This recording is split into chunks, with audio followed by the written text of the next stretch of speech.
be black, and I'm going to do a head-to-toe assessment. So you begin looking at the face. You want to palpate the scalp, make sure that there's no nodules or uneven across the whole thing. Make sure each side is symmetric. You want to look at the eyes and the eyebrows and the mouth and the nose, and just make sure everything is symmetric on each side as well. You want to take your otoscope and look in the ear.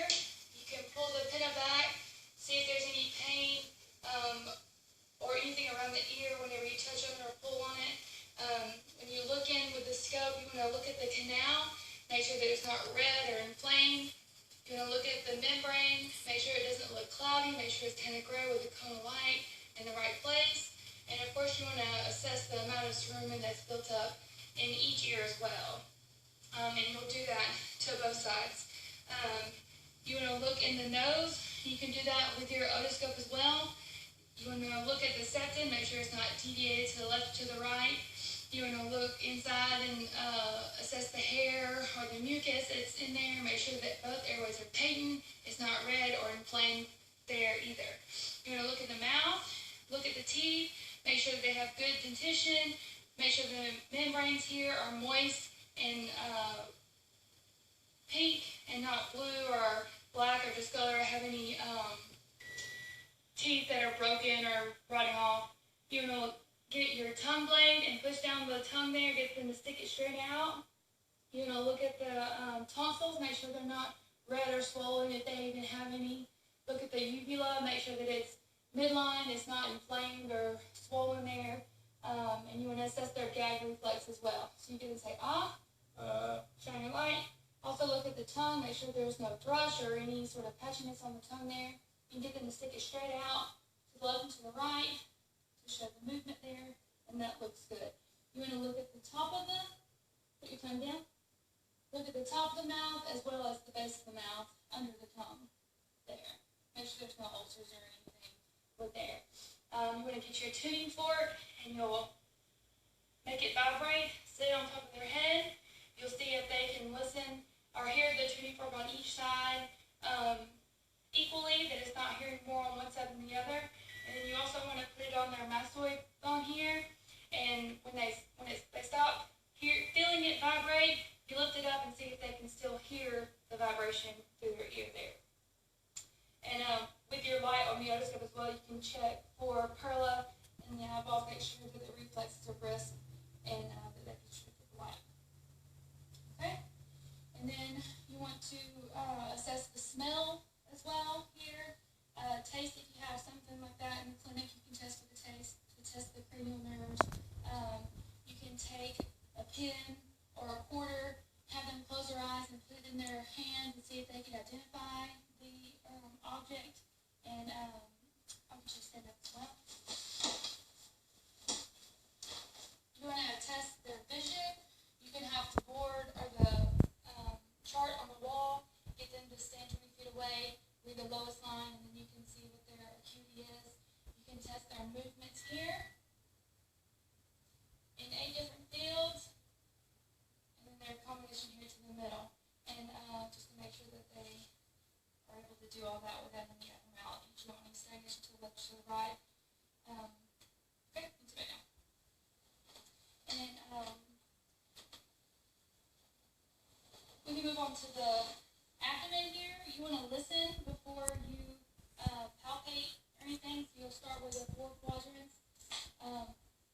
Listen for hyperactive, hypoactive, or absent vowel sounds there. You want to also take for bruits or anything abnormal that you can listen for. And then you want to percuss.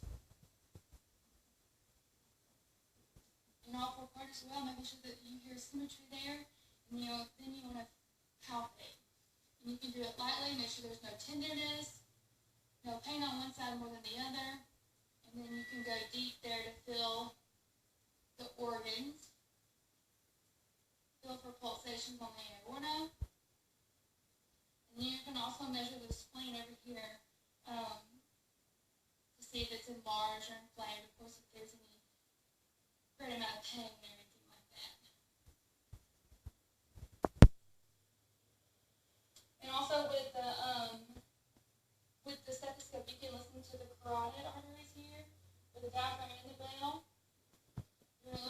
trachea and make sure that it's midline, that there's no deviation there, and no tenderness, that the patient can swallow well, they're not having trouble chewing.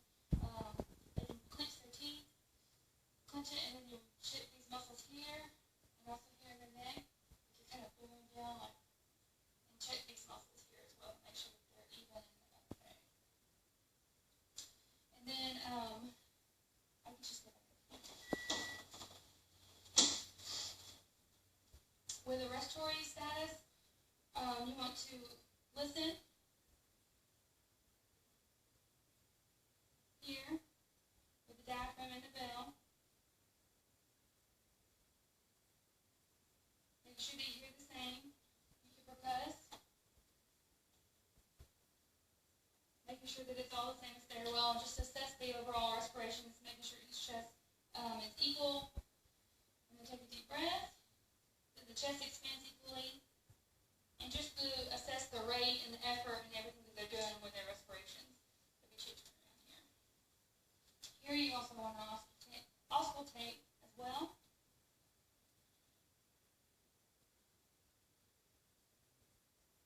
Making sure that you hear the same. Of course, you want to report any crackles, wheezes, bronchi, anything like that. And you want to percuss here.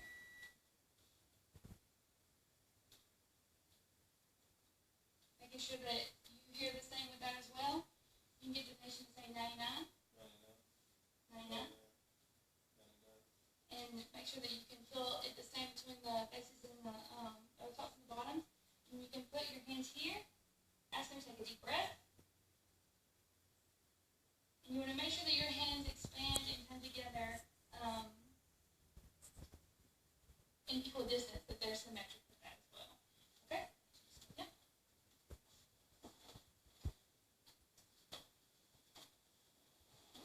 And as they're laying flat, you can look at their neck and see if they have any JVD there. You can see it pulsating with laying flat. And listening with them, you want to listen to it when they're sitting and kind of lean forward as well when you're doing the listening there. Moving on to the shoulders, you want to palpate, make sure that there's no pain or anything whenever you're palpating that. Or the elbows, making sure you're not feeling any free fluid around the joints, and the wrist, and the fingers, everywhere. Make sure there's no pain. You want to assess range of motion in each joint, back and forward, around. No pain, that they're actually able to do it. With the elbow, the same there. Making sure there's no pain. And then the wrist as well. You can palpate the nose, the lymph nodes here. Palpate down to the pulses here. And then nose back here as well. Moving down to the pelvis, you want to make sure that it's stable. You can palpate the nose here, making sure they're not inflamed and enlarged. Don't feel any hard nodules or anything like that. You want to assess the hip with flexion, rotation, abduction, of course with both sides. You want to assess the knees as well. Range of motion, stability in the knee. You want to palpate the knees, make sure you're not feeling free there either. Assess the skin color, the distribution of hair, of course equal muscle mass and all that with the legs. And the ankles, range of motion. No pain, of course. You want to assess capillary refill in the fingertips as well as the fingers to make sure that they refill in less than 30 seconds to ensure adequate perfusion. You can test the deep tendon reflexes here. Get your stick and hit the brachial, you have brachioradialis, brachioradialis, tricep, and you have your patella, your Achilles, and your Babinski as well on the bottom there. I'll get you started again. You want to assess their gait, just the way that they're walking. Just get them to walk to you and back. Make sure that they're not fumbling, that they're walking straight. You can get them to stand here with feet together, arms out to the side, close your eyes. Make sure that they're not swaying back and forth, that they can stand there and the Rombauer test that way. You can look at their back.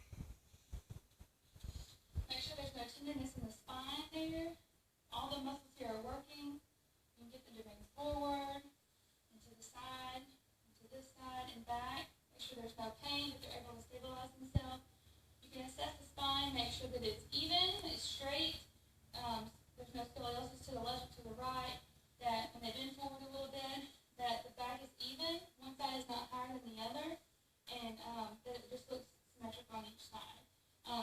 You can also do balance with lifting one foot or the other, making sure that they can balance on those as well. And you want to get their height and weight, look at their vital signs. You want to make sure that you focus on the complaints that they come in with.